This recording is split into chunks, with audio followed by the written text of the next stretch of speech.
Alright tubers, welcome to paint day. Everything is masked up as you saw in the last clip.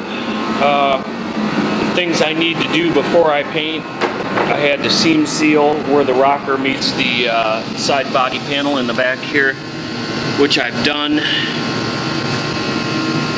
Looks a little globbery, but it'll be just marvelous. So that's all done. I need to spot seal some cut-throughs here. That Gravitex HS made by U-Pulse claims you can spray it over bare steel, but I wouldn't. This is my preference. I don't like to spray anything over bare steel. But I'll just go along with some sealer and spot those. Yeah, I could seal the whole thing, but I don't want to get sealer up on my tape edge, so when I pull it I don't have a different color showing through there. So I'm just going to go along and spot seal with some of the same primer that I primed this with, just over reduced. I think it's 4:1 to 2 for sealer ratio. So I'm going to go ahead and get that mixed up. I got to let that cure probably another 15 minutes anyway, so I'll bring you back and we'll do some spot sealing of the cut through areas. I may go ahead, haven't decided. I don't have many cut throughs on this, just a couple on the bottom there and a couple edges. I got through to the factory sealer. Yeah, I got to be real careful that I don't have any fry ups or anything like that. So we'll bring you back in a little bit. There's your, she's all masked. I even have it masked on the bottom of the lower panels, the rockers, everything, because I don't want stuff getting all over the frame. I got a little bit of primer on there, but we'll clean that off later. And you notice I didn't mask all the way into the fender wells. If you're careful and you're only spraying this way, you're not going to have paint way back in there and have problems. So that's where it is. I'm going to spray that gravel texture and try and keep it away from this tape line the best I can, because it's gray. They didn't have any black when I bought it, so I just got to be real careful and just stay down low and try and stay over the primed areas. I tried to bring it up a good 2 inches or better in some spots. I mean, the back were probably 3 or 4 inches from my tape line to the primer feather edge. So we'll bring you back in a few minutes here. Alright guys, get some paint mixed up here and put some sealer on these panels. That's the Valspar DTM 2035, which is a direct to metal primer. Reduce it 4:1 to 2, or mix it 4:1 to 2, and you get a sealer out of it. So I'm just going over these bare steel edges real quick here. No need to do this real time. It's sped up to about triple speed or quadruple speed here. Just had a bunch of little cut throughs to get taken care of, so we'll get that done. Alright, this is the U-Pulse Gravitex chip guard gravel texture, whatever you want to call it, and we got it in the chutes gun here. And the trick with this stuff I found is use a little bit higher pressure to get a finer texture, and kind of back off your distance on it, maybe 8-10 inches, sometimes a little farther, but the farther you back up, the wider the, I guess, the pattern is on the gun. With this particular job, I'm just trying to cover up some sin. I mean, I feathered out stone chips and things like that, but I didn't get super duper carried away with the body work. This is a snowplow truck, so it's just got to last a little bit longer. So we're putting this on the bottom, not only to prevent some stone chips and damage from dragging boots in and out of the truck, but just to cover up some of that body work that we didn't get too carried away with. I always get people that ask me about this chip guard, and there's a million, different brands you can buy. 3M makes a rocker chutes and a body chutes, and each one is a little different than the next, but this is pretty much, your standard lacquer-based product, dries by solvent evaporation, and you should let it probably sit. I would say, I think the directions call for like an hour or two. My shop temperatures are up around 90 degrees while I'm spraying this.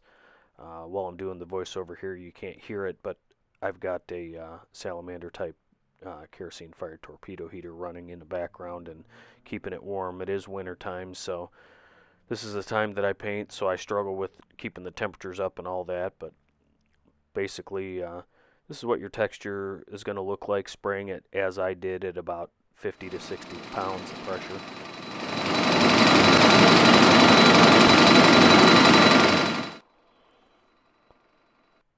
Alright, let's get some paint mixed up. This is De Beer Barrel Base. This is the flagship of the Valspar line. This is what I use. I get a pretty good price on it for my jobber, so it covers real nice. Color match is excellent. So we'll just get this mixed up. It's a 1-to-1 mix ratio. And I'm using, I believe, the 151 reducer, which is basically a 70 to 80 degree reducer. And yeah, I said it's 90 degrees in here, but it'll just flash off just a touch quicker. You know, really nothing too crazy here, but just getting it mixed up. Of course, I did have it on the paint shaker there, which I grabbed from Harbor Freight probably about a month ago with a 25% off coupon. I think I gave just short of $100 for it, and it seems to work pretty well. One thing about it, it's kind of crazy. It even though I have it clamped to a steel welding bench, it will shake everything off of that bench, even when you run it at a lower pressure. It's kind of comical actually to watch it, but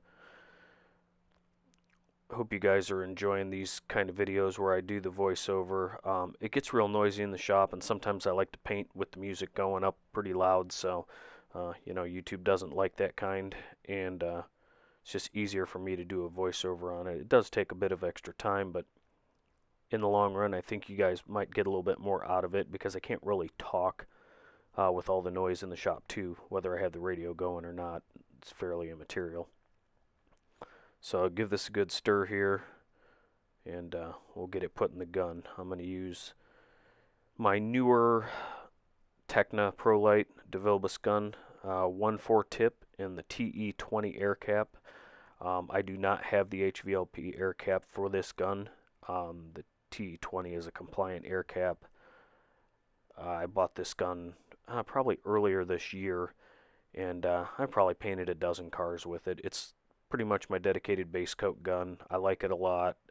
I replaced my SODAJET 3000 digital with this gun simply because the SODAJET had just a touch too small a tip in it. It had a 1.3 tip in it, and it doesn't like spraying this De Beer base coat. And I don't like to over reduce it. I like to spray it, you know, at the ratio that they recommend, which is 1-to-1. So I bought this gun for, I want to say, $350 with a 1.2, a 1.3, and a 1.4 tip, with the regulator, all that. And it would have cost me half as much as I paid for this gun just to buy a 1.4 tip for my SODAJET. So I decided just to go ahead and pick up this gun, and a lot of guys like it, so I figured, what the hell, we'll give it a shot here. So let's get some base coat on this truck. Alright, now my first coat, or any of the coats, I'm going to be spraying this at about 20 psi, 18 to 20, which seems fairly low, but honestly, with this air cap on this gun, 18 to 20 is plenty good. You really don't want to over atomize the paint, but you don't want it coming out in big blobs either, so something you got to mess with depending on what material you're spraying. I've also adjusted the fan down. I'm kind of dusting some base coat in between the fender and the doorpost there, just to get some color back there, because there is a little bit of rock guard overspray, which was gray, like that light gray like you see the rest of it. So just trying to get that covered up.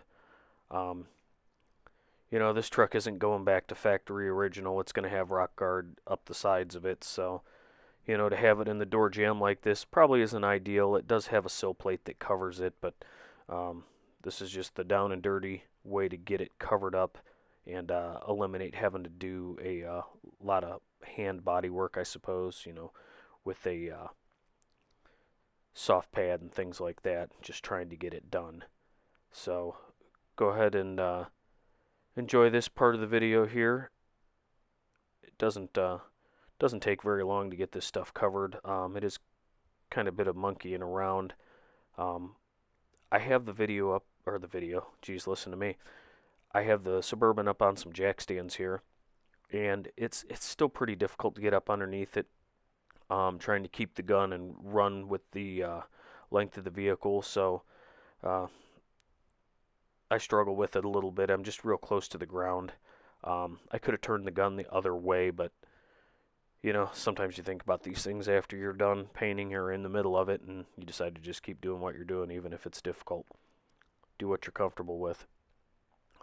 I'm not going for complete coverage on this first coat either. I'm actually putting it on a little bit lighter than I normally would, but here we go. Here comes the fun stuff. Lay on the ground on the creeper and try and get everything covered up. You kind of run out of things to talk about when you're discussing kind of what's going on here in this video. I did tend to speed some of it up, but I like to keep the speed of base coat and the clear coat things kind of real time, so you can see about how much time it takes me per area to paint them. Kind of what you could expect doing a similar repair. You know, this isn't an entire job start to finish in 30 some minutes, but you get the general idea of how it's done. I do have the paper up underneath this truck to try and keep any overspray and any trash from coming out from under the truck. A lot of times, if you can take some duct tape and pull plastic to the floor from the bottom side of a vehicle, and that'll help eliminate that. I did get some primer overspray on the frame itself there, but we'll take care of that with some chassis flat black paint and maybe Scotch-Brite a little bit of the loose stuff off. This truck had some black undercoating on it, and it was flaking off anyway, so worst case scenario, I just Scotch-Brite it up and knock most of it off and wax some paint on it, and it'll be good to go. Plus it sits so low to the ground, and it's got the running boards on it as well, so you really don't see any of that kind of stuff. So I'll just finish up this side here, and we'll just move around the vehicle and do the best we can, because that's what I do. I paint in a dungeon. You can see I got one light back there with 2 lamps and one with all 4. So it's kind of dark in here, and I really don't feel like replacing lights. So me being the short dude that I am, I struggle a little bit with painting these areas that are up high, so I carry around my little cheater stool here and go for it.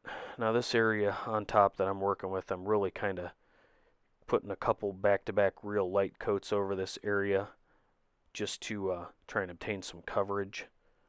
I had some cut-throughs on there that I did seal up, but something told me just to be careful. I don't believe this gate had been molested before, so I really didn't feel like I had any prior work that was going to rear its ugly head on me from any sort of wrinkle-up problems or anything like that. And I feel like I got the bodywork sanded out and blocked pretty straight. Pretty much all these primer areas, the one on the left was nothing more than feathering back some paint. There was corrosion along the edge of the gate, so I feathered that back, and there was a big, long, deep scratch in it, so I just stripped the paint back and feathered into it there. The area in the center where the wiper and the lock go, that was all corroded up, so that was all blasted out, wire wheeled out, and taken care of. You kind of can see as I go, I didn't just follow my way straight down the gate. I worked on the top, and now I'm going along the edges of it just to try and get those lightly covered, because I did, again, have some cut-throughs there, and I want to make sure I get some hiding on those edges so you don't open the gate and see primer or anything like that. Again, being dark in here, I struggle with that, and you know, people tell me, why don't you invest some money in lights and this, that, and the other? Well, you know, the shoemaker's kid is always the one that goes without shoes, so my shop is the one that goes without any repairs. I fix the vehicles and send them on their way, and the people are happy and pretty pleased with the kind of work that I do here, even though it's not in an exact auto body shop, and saves them money and keeps me busy, keeps me out of trouble.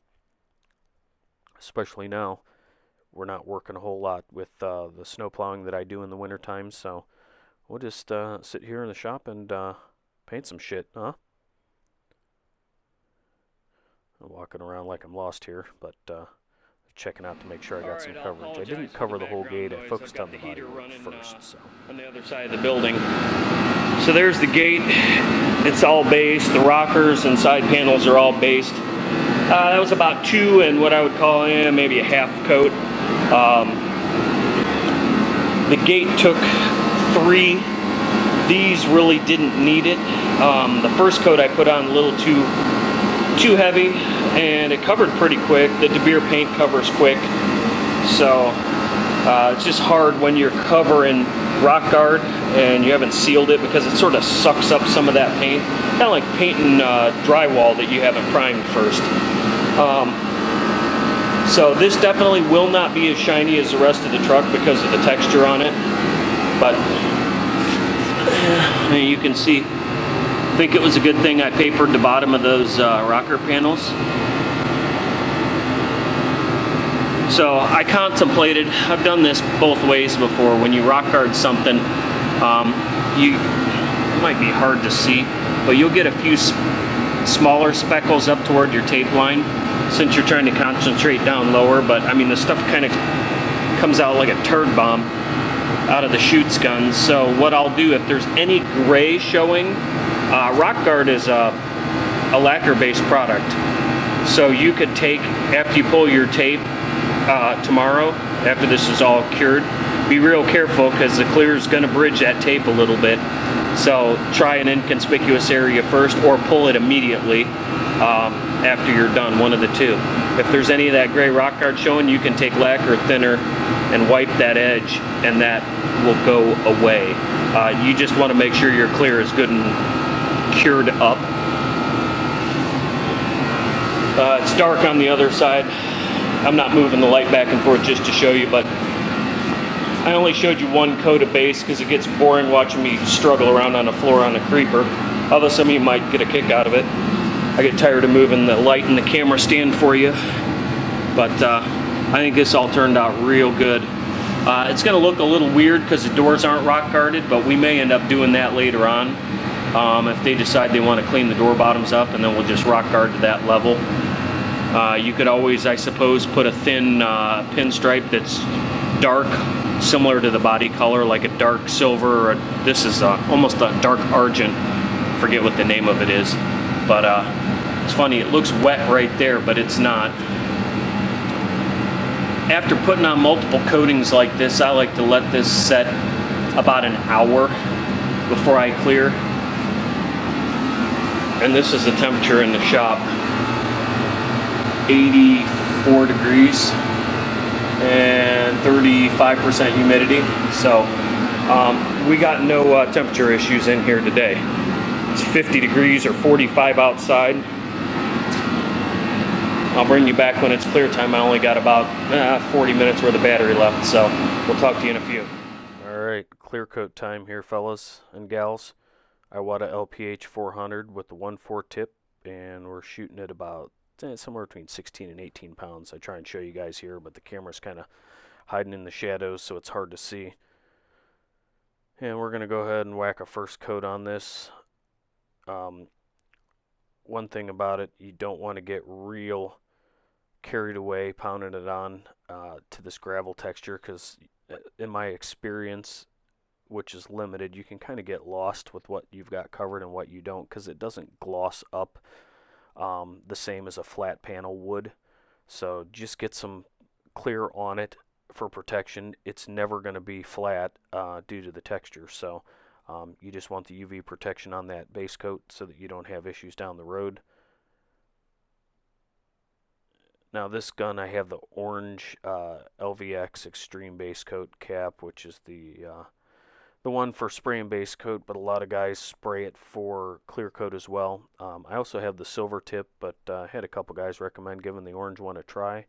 And I also bumped my tip size up from a 1.3 for painting the larger jobs. The small one panel or so jobs aren't a big deal, and this one probably wouldn't have been bad either because it's just the rockers. But I'm also using a European style 2-to-1 clear coat This is Matrix AG40 clear. Kind of cleaning out my cabinet. I've sort of I had to abandon spraying Matrix paint because my jobber doesn't carry it anymore, and you know, I suppose I could order, but it's one of those things, when you need it, you need it. So I'm the kind of guy who sticks with one paint system and goes with it and follows the procedure pages and does everything just the way they say it, or to the best of my abilities. So you see some stunt work here. I'm sliding the creeper to paint that. Struggling along, struggling along. A lot of guys will get down on their knees and aim the gun up, which is fine, but I really hate getting down that low. I spent a lot of my life mistreating my knees, so nowadays I try and do things a little bit smarter. Try and still be able to walk every morning instead of taking an hour to get out of bed from banging my knees up. So get this first coat wrapped up. Now, one thing I can tell you, I'm not going all the way up to my tape line where I've got that rock guard taped off. We've already got 2 coats of base up there, or 2.5 coats of base, and I don't want my clear right up to that line, or I don't want a heavy thick coat of clear right up to that line right off the bat. I don't want it to bridge that tape real bad, because I will pull this tape as soon as I'm finished with my second coat of clear to kind of let it relax back down a little bit. I don't like having that hard tape edge. A way to avoid that would probably be to use some soft transition tape or something like that, or soft edge it with some 3/4 inch tape. That would help. But again, this is a snowplow truck. This is not going to the Autorama. This does not need to be perfect. It just needs to last. So I kick my hose around here a little bit and finish up this little bit, and we'll move you guys on to the next section.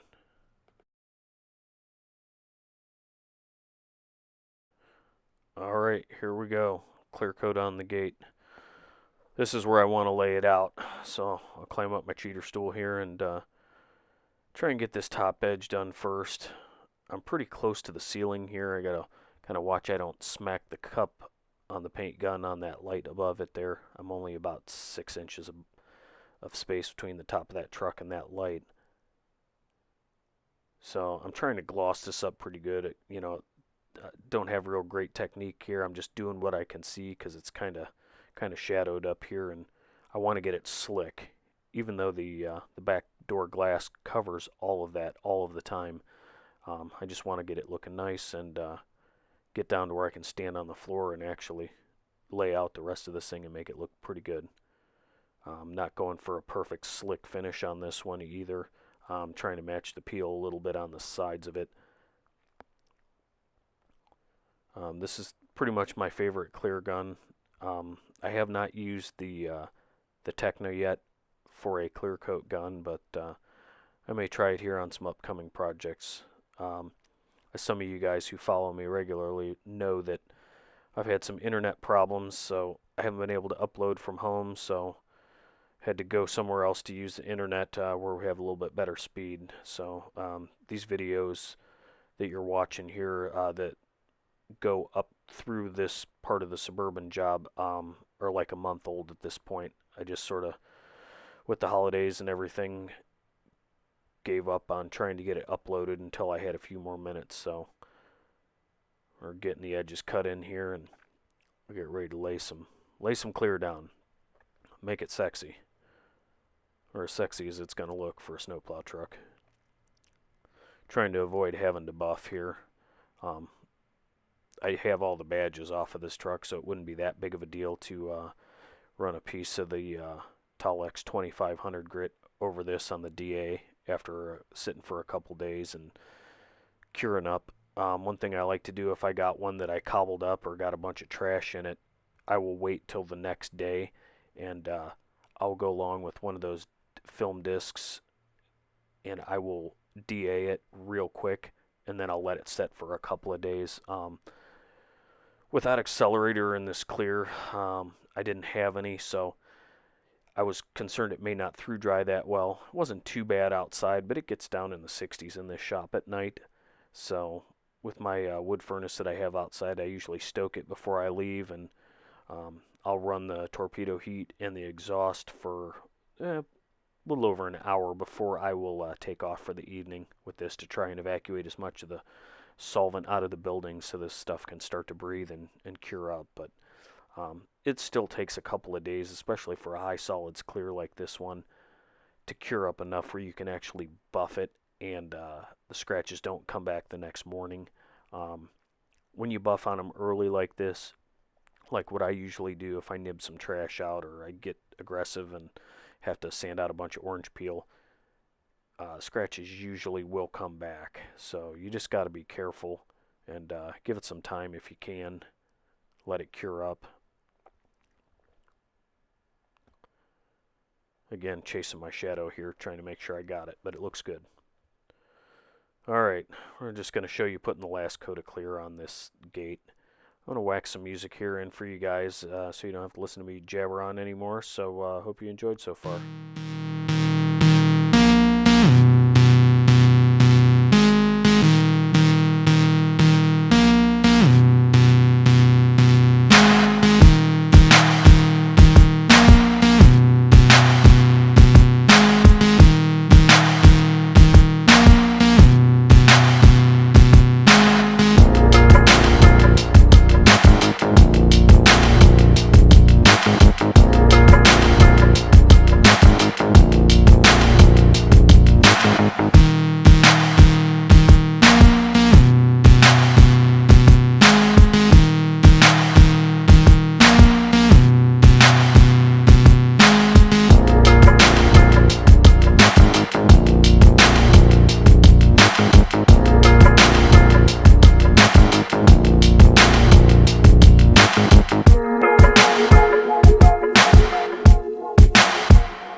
Alright, there you go. There's your finished product. I got a little bit of trash in this gate that I'll probably nib out. A little spectacle there. Yeah, it's a little peely on this side, but nothing that I can't live with. I'm not going to wet sand that whole thing down and buff it. I'll just take the trash out.